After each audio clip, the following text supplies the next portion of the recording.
Konnichiwa, Salom, Ciao, Bonjour, Namaste. Bienvenidos! Hey, my name is Jedley. This is Reading with Your Kids.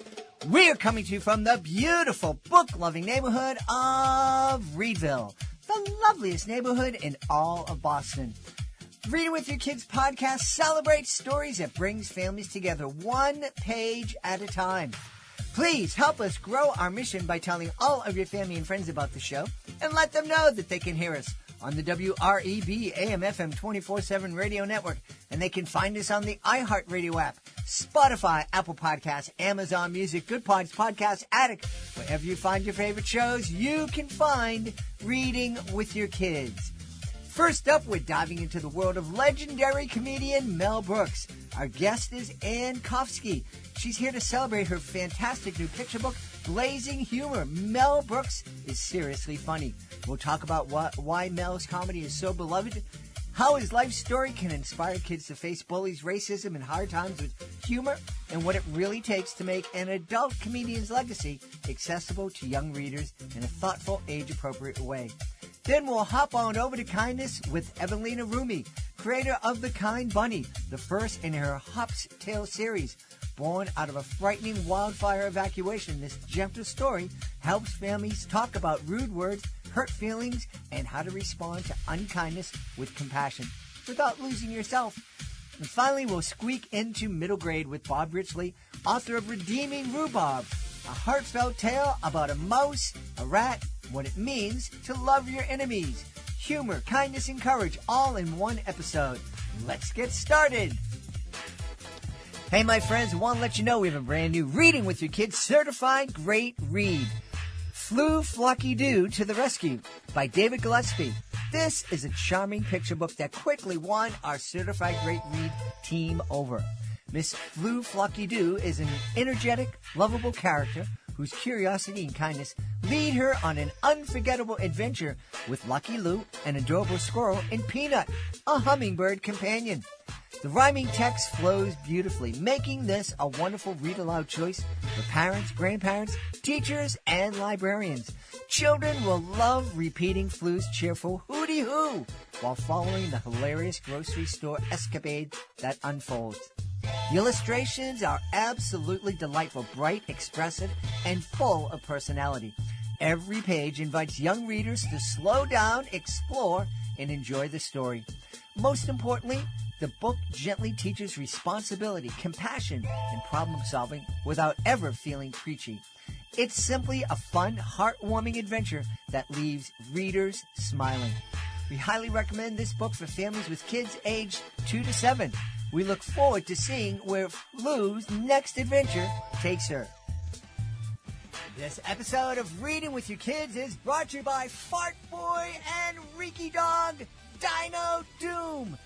Fantastic new graphic novel written by New York Times bestselling author Joan Holub, who's written over 200 amazing books for kids. It's school sleepover at the museum. What could go wrong? Well, how about this? A snack-fueled explosion of garbanzo beans and peanuts unleashes a stink so powerful it brings the dinosaurs back to life. Now, Fart Boy, Reeky Dog, and their friends are in the middle of a dino-sized disaster. They have to solve tricky riddles, find missing bones, and stop the stinkiest villain of all, Professor Gravy Pants. Because if they don't, the dinosaurs could take over. Or worse, they could become Dino Dinner. This action-packed graphic novel is bursting with friendships, adventure, and enough laughs to shake the museum walls. If your kids love superheroes, if they love dinosaurs, and if they love to laugh until they can't breathe, then Fart Boy and Reeky Dog Dino Doom is the book for you. Because sometimes the power to save the world comes from the unlikeliest place. Grab your copy today and get ready for a reading adventure that's truly dynamite. Join us right now from the great state of New York. Our guest is here today to celebrate so many of her books, but the one that I am really excited to talk about is called Blazing Humor. Mel Brooks is seriously funny. Please welcome to the show, Ann Diamondkowski. Ann, how are you? I am great, and I'm so happy to be here. Thank you so much for having me. And I love talking about Blazing Humor and Mel Brooks. Oh boy. You know, when I received your pitch, I saw the name Mel Brooks, and I go, yeah, we're done. Thumbs up, yeah. I don't need anything He's very else. Easy product to sell. He really is. Yeah, but it's amazing. One of the questions I want to ask you is, because Blazing Humor, obviously a play on his epic film, one of the funniest things I've ever seen, Blazing Saddles. Could they make that today? Of course they couldn't. That's what I mean. It's like we really need to have, what's remarkable to me is that he hasn't been canceled. He is beloved. You know, so many people, they look back on their humor and they look back what they did in the 60s, 70s and that time period, and they're like, oh, we can't, even Dr. Seuss got that treatment. Yep. Right? But for some reason, I think because there's so much love in there, and everybody can tell that when he's making those politically adjacent, politically incorrect jokes, we'll call them that, that they know he means it to criticize the racists, and they can tell that they mean it's to criticize the misogyny and to criticize Nazis. So right. I think people are smart enough, which is shocking that they are smart enough, but I think they're smart enough to realize it's a joke. Yeah. And it's a joke that's skewering the bad guys. Mm-hmm. But I don't think anybody is brave enough today, given the social media climate that we all exist in and what we're swimming in, to allow the audience to be that smart. I don't think anybody would risk it. So, in my opinion, I don't think anybody can do it. But hopefully someone will prove me wrong. I hope so, too, you know, because you're right. Something like Blazing Saddles, it brought us all to get Blazing Saddles, Spaceballs. Spaceballs 2 is coming out now, so they are doing it right now. Okay. But they brought it together, and, you know, it wasn't just white people going to see Blazing Saddles. Everybody went to see Blazing Saddles. Well, Richard Pryor wrote for it. Right. Yeah. Mm-hmm. Yeah. And so, you know, it's just beautiful. Now, here's a question. You wrote about a kid's book about Blazing Humor. Mel Brooks is seriously funny. What age would you... What age can they see Blazing Humor? Probably not till teen. Okay, that was definitely one of the biggest challenges of writing the book, because I wanted to share Mel with kids in an age-appropriate way. And his humor is adult. It is adult because of the racial jokes. It's adult because of the cursing. It's adult because of the sexuality. It's adult because conceptually you have to have an adult brain. Like even something that's completely clean, like his 2,000-year-old man routine that he did with Carl Reiner, very famous, completely clean. But a 5-year-old will not get that joke. You have to explain too much. Well, this guy is pretending he isn't really 2,000 years old, and he's pretending that he was at the crucifixion. What's the crucifixion? Well, you know, there's too much explaining to actually till he finally get to the joke. So it's an adult joke. It's a grown-up understanding a joke. And his life story is perfect for kids, because his story is about how he uses humor. I mean, that's the lens I told the story in, how he uses humor to deal with bullies when he's a child, racism, to have grit, to have resilience. And those themes are very kid-friendly. Right. So I had to find that, and that's what I share with the kids in the book. But yes, most of his content is for grown-ups. I did on YouTube, people have started asking me now, what can I show of Mel Brooks? I read the book to the kids, now they want to see stuff. So I did make a playlist on YouTube and on my websites. I share it in both places on my website of videos, clips of Mel Brooks that are child appropriate. So I did, and of course your child's different. I'm not a parent. You figure out if it's really good for your kid. I'm not going to be that authority. But here are some suggestions. So there is a lot of, look, him dropping the 10 commandments from, okay, that's funny to a 5-year-old. Yeah. because that is slapstick humor. What else do I have on there? You know, I took a clip from Men in Tights. That's hysterical. Whatever. If you could find of the Vikings taking off their hats and they have horns under the horn hat. Okay. That's funny to a 5-year-old. That's hysterical to a 5-year-old. So you do have to curate. I'm not saying he's up for kids, but some of his, and also he did a lot of kids. Now I'm talking a lot. Tell me to be quiet if I should be, but I get excited talking about Mel. He did do a lot of kids content. He was on the Electric Company, and there are those clips on my list also. He was on Free to Be You and Me. He was cameos in more recent movies. Shogun, I forgot what it's called, where everybody's a cat. It's animated. So there's a lot of kid Mel. Yeah. Well, you know, one of the things that I really liked growing up when I did, which was a long time ago, probably very similar to when I did, but sure. It's me and my father and my grandfather could sit down and watch the same media and enjoy it.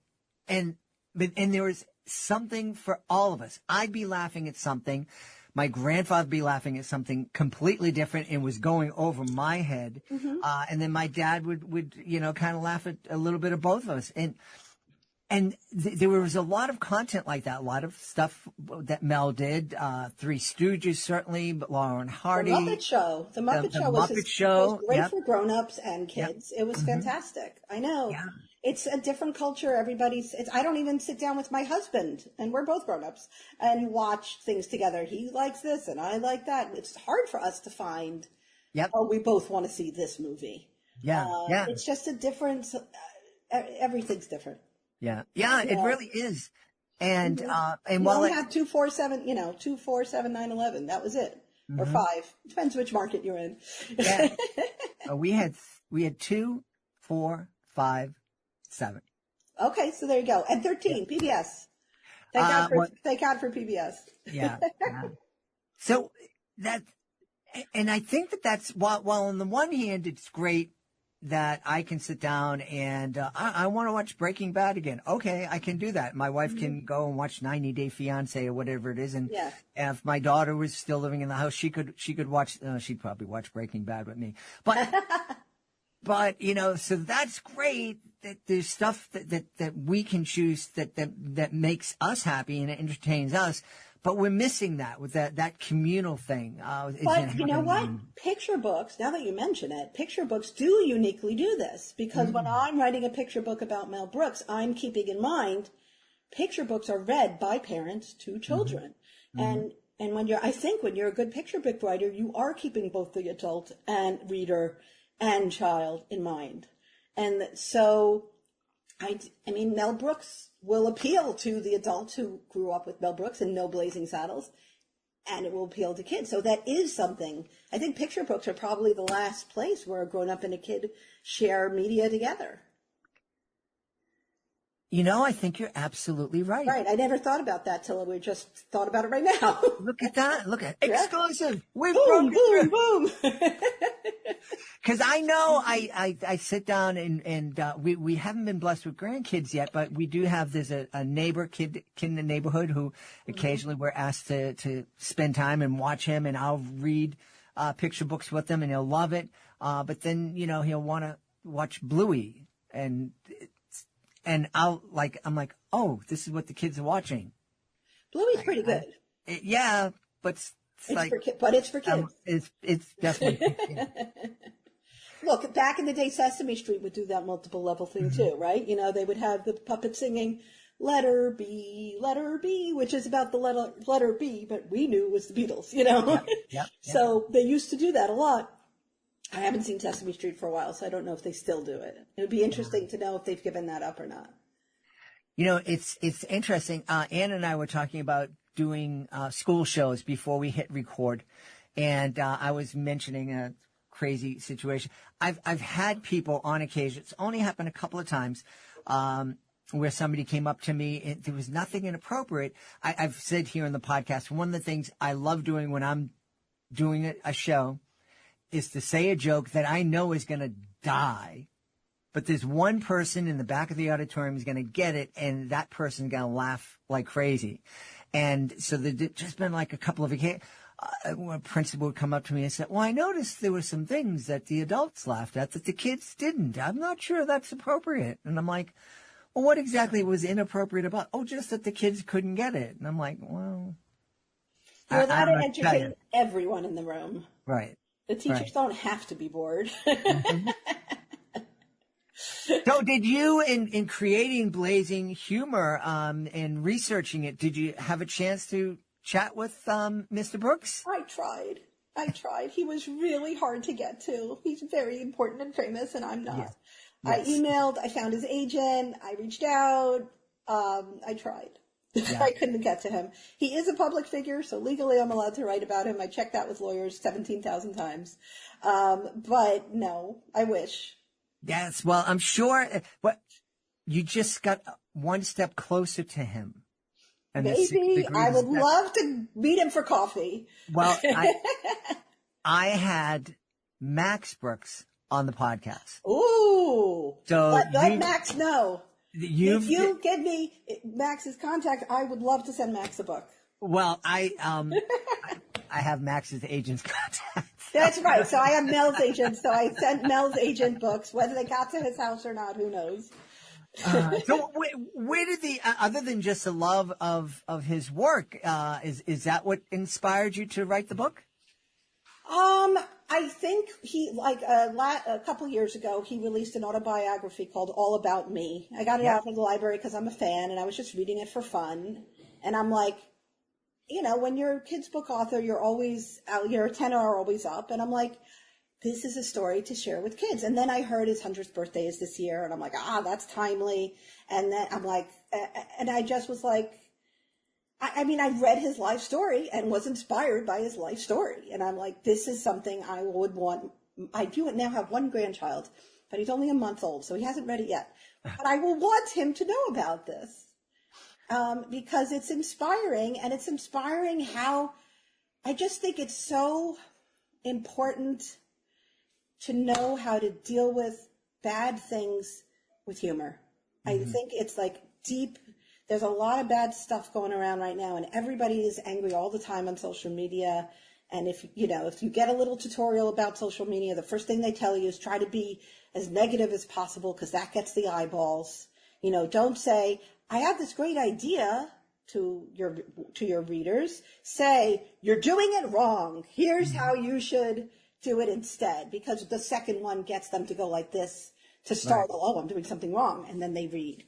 Okay, well, that is toxic to the culture. We're all in this very angry, horrible place, and always upset, and always on alert, and always angry. And, that's the other thing we were talking right before about the algorithm is serving us things that stress us out. And I think the answer to a lot of that is humor. Because if you see it and laugh instead of see it and cry, or see it and get angry, or see it and get depressed and furious, isn't laughing better? Isn't that more of a survival technique? And so I think it's really what we need. Yeah. Absolutely. Boy, I worked with kids with severe developmental disabilities.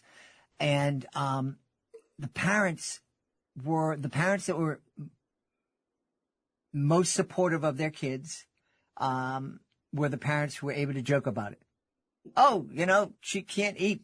She's eaten in she must have loved it because it's all over the floor. Yeah. That kind of thing.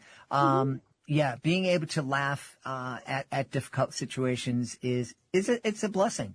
It's a skill. It's a blessing, and it's to be celebrated and encouraged. Yeah. One of the things that Mel loved to celebrate and also to joke about was his Jewish culture. Oh, yeah. And I know that's very from proudly. On your website, you love celebrating Jewish culture. Yeah. I mean, it's where I am. It's who I am. And it's what I seem to keep writing because apparently it's what I care about. And and I always say to people, you don't write what you know, because I didn't know that much about Mel until I decided to write about him. And then I researched it and found out stuff. But you write what you care about. That's how, at least I pick my topics, and I just keep going back to it because It's who I am. It's my identity, and I love it. So I want to, and I think there's a lot of value in it, worth sharing and worth people knowing about, whether they're Jewish or not Jewish. Yeah, yeah. Well, you know, one of the things I love about books, especially picture books, is that they can be mirrors, windows, and sliding glass doors. And of course, a young Jewish kid would love to see themselves portrayed positively in the pages of a book and you know, learning a little bit more about his faith tradition. But I really, being an old white guy, and, you know, all the books were about me, I guess, growing up. I really love the books that gave me a window to see into other cultures, because I love others. I love. No, it makes it more interesting. I mean, Yeah. also, like, you know, I like reading about Dora the Explorer. She's Hispanic. Like, you know, and she had a quinceanera. I really found out more about a quinceanera when I was reading my daughter about Dora the Explorer. That's absurd, but that's what happened. I should have known another way, but that worked. You know, that was many years ago. But I'm just saying, it's like, of course. And, you know, even when a kid picks up a book about dragons and knights and, you know, time travelers, they're not dragons or knights or time travelers. Everybody is interested in other people's experiences. That's what makes it compelling. Oh, that guy can fly. I can't fly. You don't have to always see a mirror. That would be boring, because you know what it is. The thing exciting other things is more interesting. Oh, they do that way? That's similar but different. How interesting. I wonder why. I wonder what that means to them. I wonder what I can bring about that into my own life and not bring about it into my life. Just know it's there, you know? Yeah, absolutely. Tell me, did you always want to be creating kids' books? I always wanted to be an artist. Like, I was always doodling and sketching and drawing since the beginning of I can remember. And I majored in art, and I started as an illustrator. And then gradually I realized, first of all, just from a business perspective, like, I would walk trade shows back when they had trade shows. They don't have those no more so much. Like, I walked Book Expo and Surtex and Greeting Card Show, and I would show my portfolio. And there would be art directors there to look at them, that never happens anymore. And they would say, "Oh, really nice stuff. We'll call you." And then you'd wait, and they don't call you because there's so many portfolios they saw that day. But then I said, you know what? I'm gonna pitch a story and say I should illustrate it. So I wrote something, and I said, "Oh, I have the story, and here's the art that I could do with it." And I got a couple of yeses. So now, well, look at that. I'm a writer.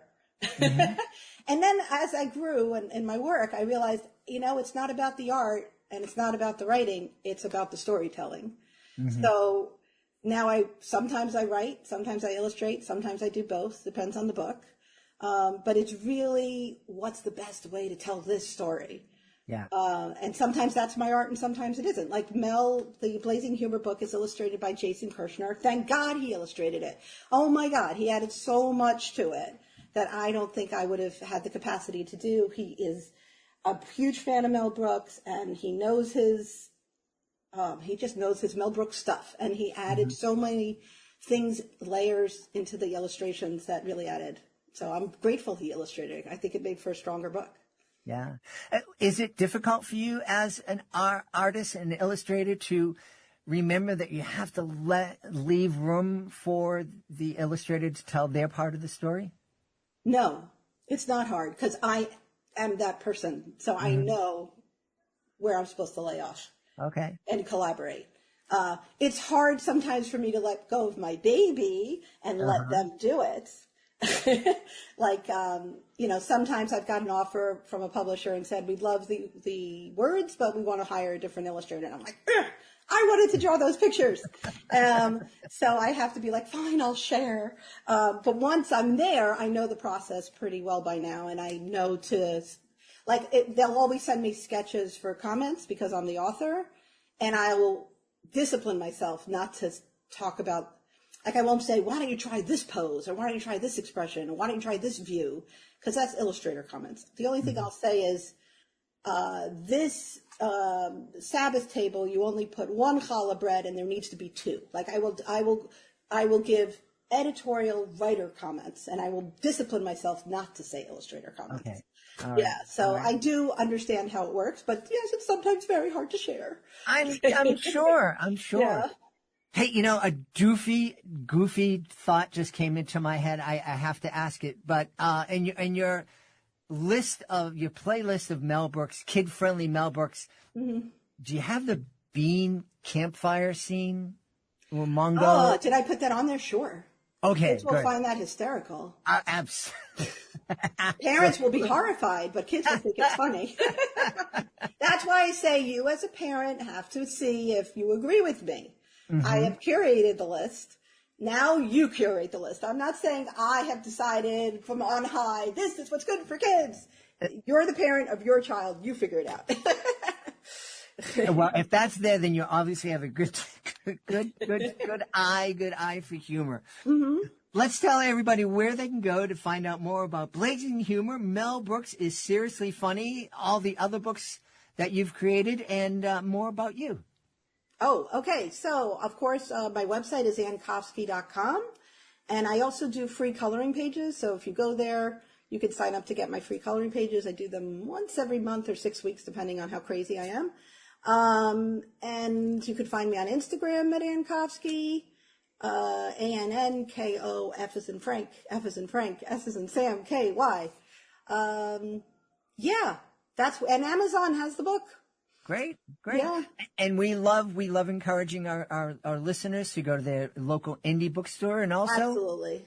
go to your library. I think Blazing yes, Humor please should reserve it from absolutely your go. library. You'll be performing a community service if they don't have it already. Because when you reserve it at your library, you get to enjoy it, and then everybody else in your community gets to enjoy it after you. So yes, that is great, and it's free. Yes. We've had a great time speaking to the author of Blazing Humor. Mel Brooks is Seriously Funny. We had a seriously good time speaking with Ann Diamond-Kofsky. And so did I. Thanks so much for being with us. Thank you. This was fun. Hey, this is a message for all the authors that are listening. You worked hard on your book. You spent months, maybe years, writing, revising, dreaming, and believing. You created characters, solved problems, overcame doubts, and brought a story into the world that only you could tell. Now it's time to help readers discover it. The Reading with Your Kids Certified Great Read program was created to celebrate outstanding children's books and to help authors reach more families.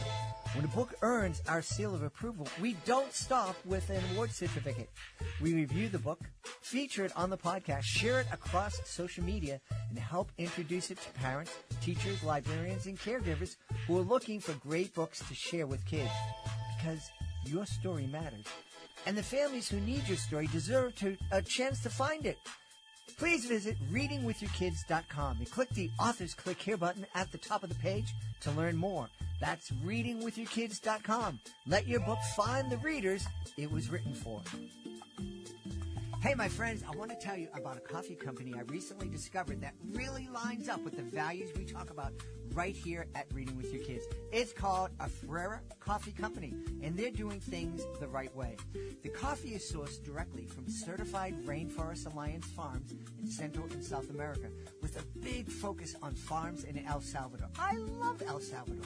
They work directly with local farmers, support sustainable farming practices, and even use recyclable and combustible packaging. Now, all of that would already make me feel good about supporting them, but honestly, the coffee itself, it's fantastic. You can really taste the quality. The beans are grown in rich volcanic soil and carefully roasted, so the flavor really comes through smooth, rich, and super aromatic. Now, whether you're somebody who loves a strong espresso to get moving in the morning, or you prefer a lighter roast while reading a good book, Afrera has something you're going to enjoy. And this is kind of beautiful. 5% of all their sales goes to charities helping conserve and preserve the great outdoors. So if you'd like to try coffee that tastes amazing and supports good people doing good work, head on over to afreracoffee.com. That's AFUERA coffee.com, and use the promo code READ to get an exclusive 15% off your order. And of course, when you use the code, you're also helping support the podcast. Great coffee and helping families grow closer together. I'd call that a pretty magical way to start your day. Join us right now from the beautiful state of California. Our guest is here today to celebrate her brand new series. It's called Hop's Tales. The first book in the series is The Kind Bunny. Please welcome to the show, Evelina Ruimy. Evelina, how are you? Hi, Jed. Thank you for having me. I'm so excited about this. I'm great. The sun is shining, and it's a beautiful day out in LA. Well, that's fantastic. It is. We had a last week here in Boston. It was sun shining. It was in the 90s, and today it is in the 50s. So, that happens in Boston. Yeah, it sure does. So tell us about The Kind Bunny. Yeah.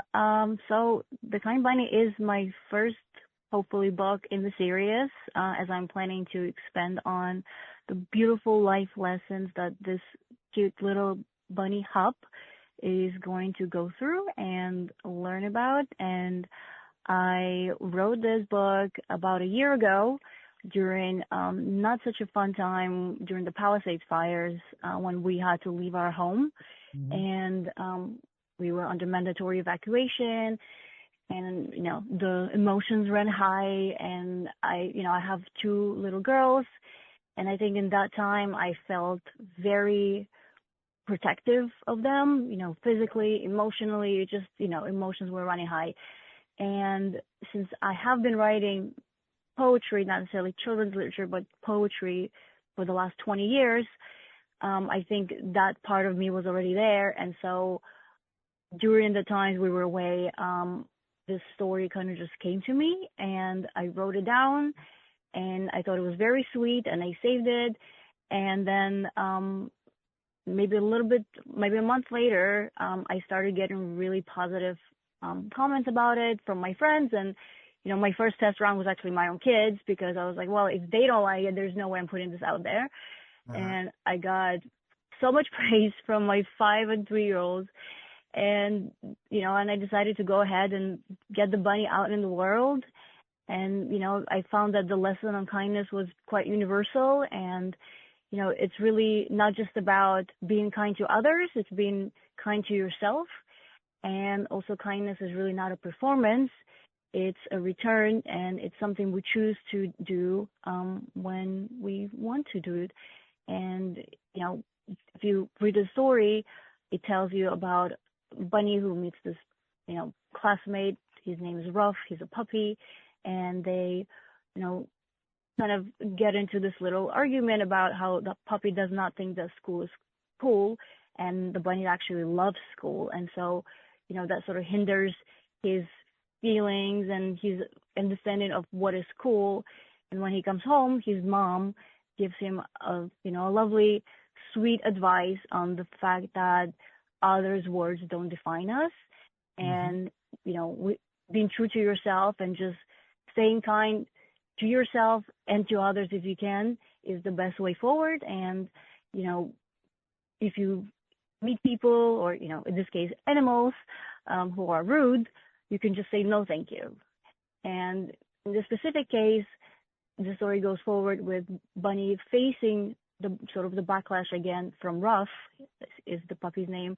And he chooses kindness, and he chooses to respond to unkindness with kindness, which, then just creates a beautiful friendship and a lovely time together. And I just think that for little kids, sometimes it's a hard adjustment, when somebody says something that's not very nice and they don't really know how to handle it. Sometimes even as adults, it can be really hard to face unkindness, and, rude words can really stay with us, even Sure. more so than nice ones.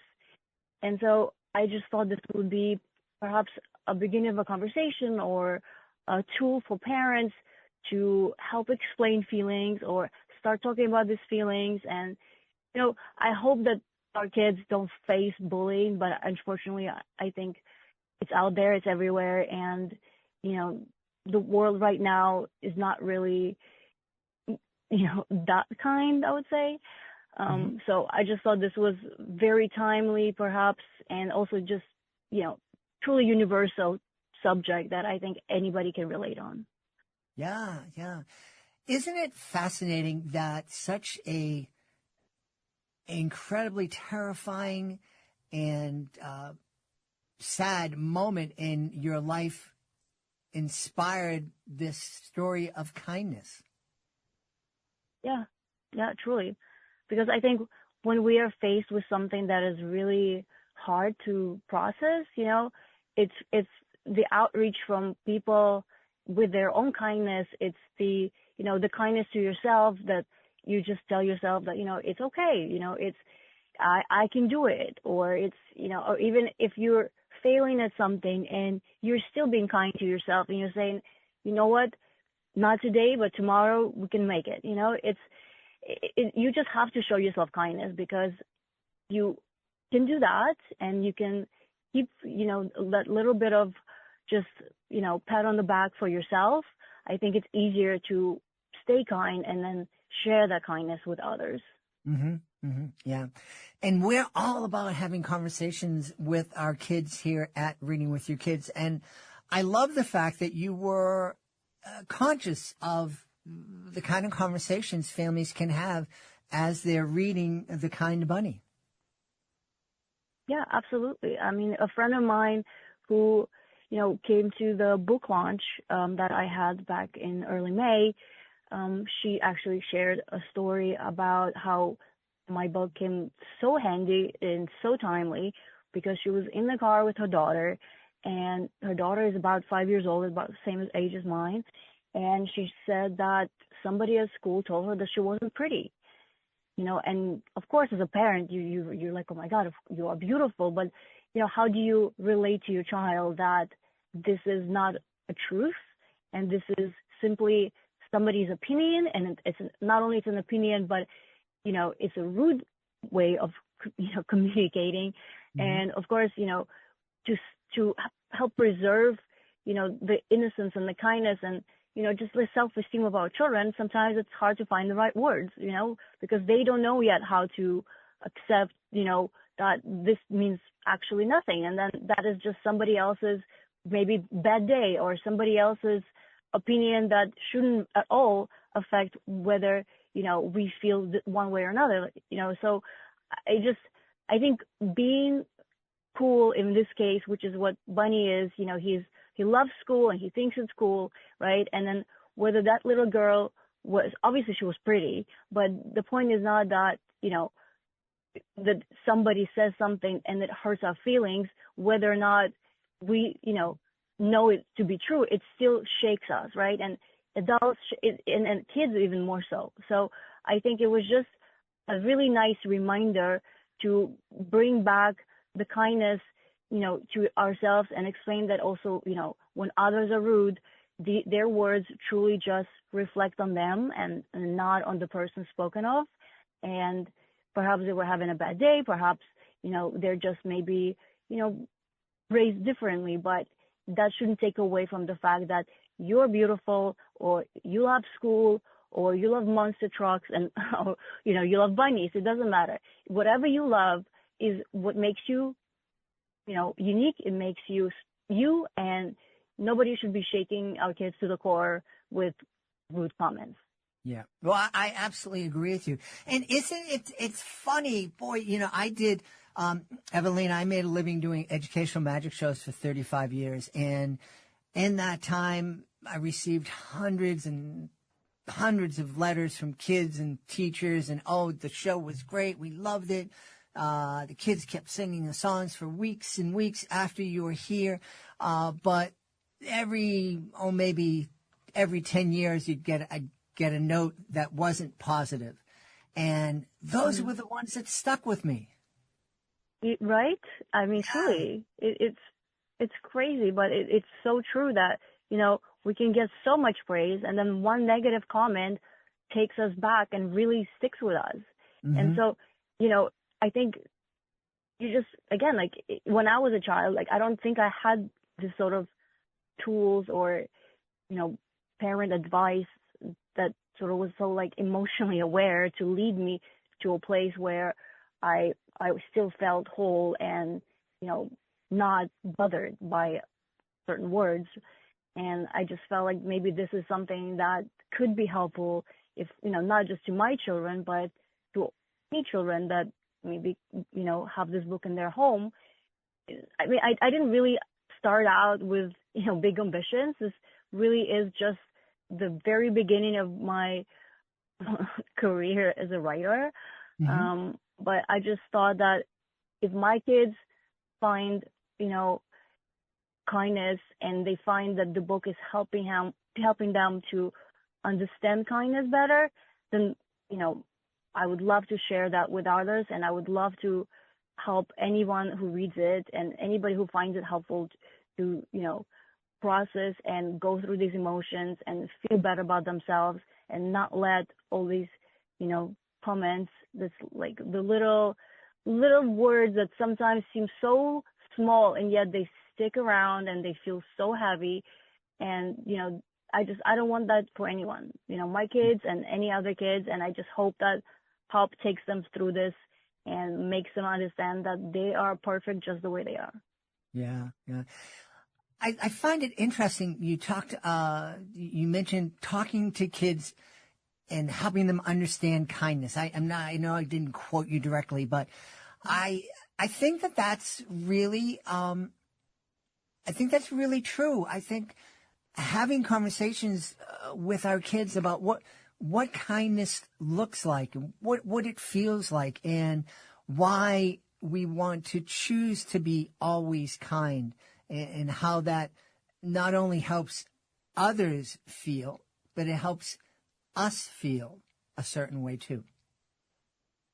Yeah, I mean, truly, I think, it is hard to always answer with kindness, right? Of course, everybody can have a bad day, even, adults, kids. It's hard to always lead with kindness, but that is why I think of kindness not as a performance and not necessarily as a state, but as a return, right? And so if we have kindness in us and we show ourselves kindness, then, that kind heart can help us, return that kindness back into the world, right? And so in this specific example of the book, right, when Bunny is faced with Ruff the second time, and Ruff is, again, sort of pointing out how school is not cool, and Bunny stands up to himself and he says, no, not today, and school is great. And he could have just left it at that, right? And here we go, we have a villain and a hero and the story is done, right? The good one. But that's not how I see it.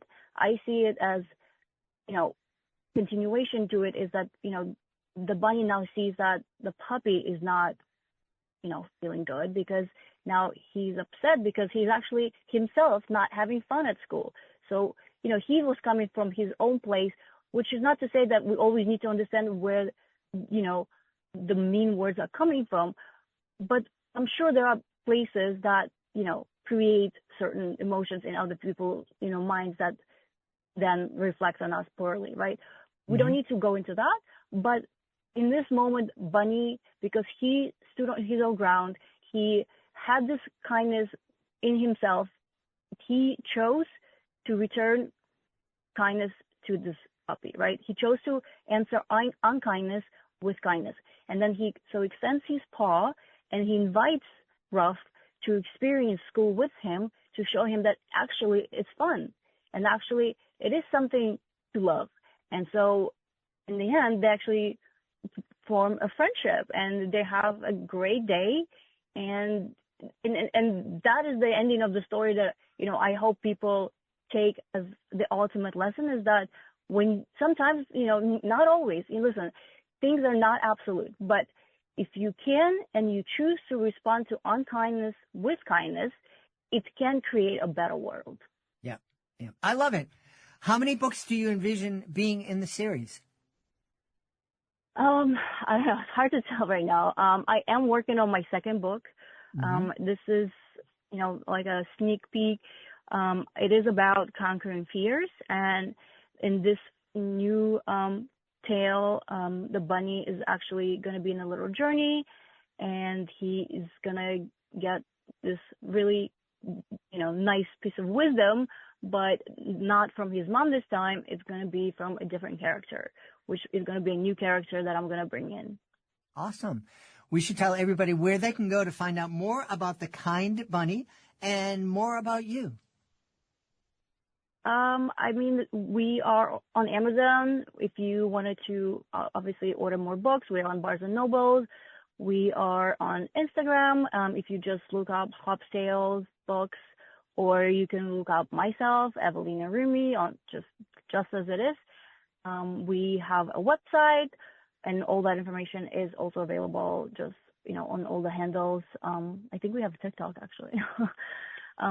But yeah, I mean, it's out there. I'm also always happy to, talk to my favorite readers, and I just did a few book tours around local Barnes and Noble stores in Orange County and Huntington Beach and Tustin, and it was just so lovely to meet people who are into stories, not just kids, surprisingly, right? I actually met a few adults who came to the readings and were so, just enthralled with the story too, and it was so nice to see that. And some of them work with children.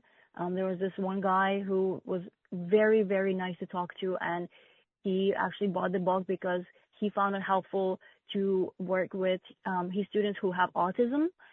And so that was just the biggest compliment, that somebody who's already clearly very kind and a very intuitive person found wisdom in my book and thought that, to bring that to his class, just, I mean, truly my biggest praise. That's cool. That's fantastic. We've had a great time speaking to the author of The Kind Bunny. It is book 1 of the Hops Tales series. Our guest has been Evelina Ruimy. Hey, Evelina, thanks so much for being with us. Thank you so much for having me. Truly made my morning. This episode of Reading with Your Kids is sponsored by Ramble Office. Before I tell you about Ramble Office, let me tell you about what travel used to look like for me. When I take the Reading with Your Kids studio on the road, it was like a lot. I had one box for the mixer, another case for microphones, a satchel for my laptop, cables everywhere. And I always felt like I was forgetting something. That's why Ramble Office really clicked with me. Rambo takes everything I used to juggle, tech gear, personal stuff, and puts it into one smart, great-looking unit that's designed to be a mobile office, not just luggage. Everything has a place. Everything stays protected. And when you get to where you're going, you're ready to work. Instead of digging through bags or repacking your life every time you move, Rambo keeps your setup organized and ready to deploy. Travel days stop being chaos and start being productive. It's sleek, modern, built for people whose work doesn't stop just because they're on the move. And if your job follows you, whether that's podcasting, teaching, consulting, or creating, Ramble is worth a look. Go to rambleofficeanywhere.com, all one word, rambleofficeanywhere.com. Use the promo code READ, R-E-A-D, and receive 5% off any product. It's exclusive for Reading with Your Kids listeners. Check it out today, rambleofficeanywhere.com, promo code READ. Join us right now from the beautiful state of Colorado. Our guest is here today to celebrate his new middle grade novel. It's called Redeeming Rhubarb. Please welcome to the show, Bob Richley. Bob, how are you? I'm doing great. I'm really excited. I'm excited to have you on. So let's talk about Redeeming Rhubarb. Who is Rhubarb? Rhubarb is a mouse who lives in a decrepit factory in Boulder, Colorado, and he hates rats. And one moves into his neighborhood, and he is not happy about it, to say the least. His daughter, Strawberry, on the other hand, watches Rhubarb move in, and she starts to question her dad because, her dad's always taught her that rats are evil, they're nasty creatures, avoid them at all costs. But she's watching him, and she hears him say some things, and she starts to wonder, this rat seems like a nice person. she starts to think that he's good and befriends him a little bit. And his dad's not too happy about that either. Mm-hmm. Mm-hmm. Yeah, reminds me of struggles that we still continue to deal with here in our world today with racism and prejudice. Yeah, well, that's exactly why I wrote the book, because there's so much hatred and violence in our world today. I mean, kids going to school and they hurt other kids, violently hurt. And that kind of stuff breaks my heart. But I wanted to do something about it. And what came to mind is, love your enemies, pray for those who persecute you. And so I wanted to get that message across to kids and their parents, but I wanted to provide a tool for parents and teachers to teach that principle of loving your enemies. And so I created a character that would love their enemies. So Rhubarb hates rats, but Barnabas, the rat that moves in, loves his enemy. In fact, he risked his life several times. He tries to save the family during the Boulder flood. So that's challenging Rhubarb's belief. Mm-hmm. Mm-hmm. One of the finest young adult stories I've read in recent memory. Wow. And she, in this story, I have them deliver a pie to Barnabas, the rat, a cherry pie. And I named the characters Strawberry, Rhubarb, and the other mice, her siblings, Blueberry and Raspberry, all pie flavors. In fact, I even referenced that when she meets the family, says, "Oh, here are my children." She introduces them and says, "We love pies." Okay, now think about strawberry and rhubarb and pies. What do you come up with? Strawberry rhubarb pie. Rhubarb is the bitter flavor in the pie. Strawberry adds the sweetness, right? Mm-hmm. Well, Strawberry is the sweet, loving character in the story. Rhubarb is the bitter character in the story, the one who's angry and upset with the rats, who dislikes the rats, right? So she noticed, she said, "Alert, readers will note a deliberate pairing of two classic favorite flavors in the novel, strawberry and rhubarb, perfect with a light, flaky crust." In other words, she got the pie analogy. Sure, yeah. It reminded me of the fact that as a father, I'm responsible for what my daughters learn. And they're going to learn more from how I act than what I say. I've got to set the example for my daughters, to show compassion rather than just getting frustrated with behavior. In fact, she was, at the beginning of the story, I have rats break into her house and she grabs her sword, and a toy sword, to defend her family from these rats that her father told her are evil. Until one of them says, "We're just hungry." And she lowers her sword.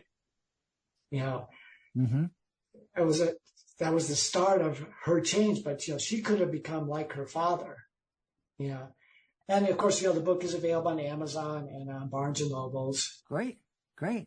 We've had a wonderful time speaking to the author of Redeeming Rhubarb. It's a new middle grade novel from our guest, Bob Richley.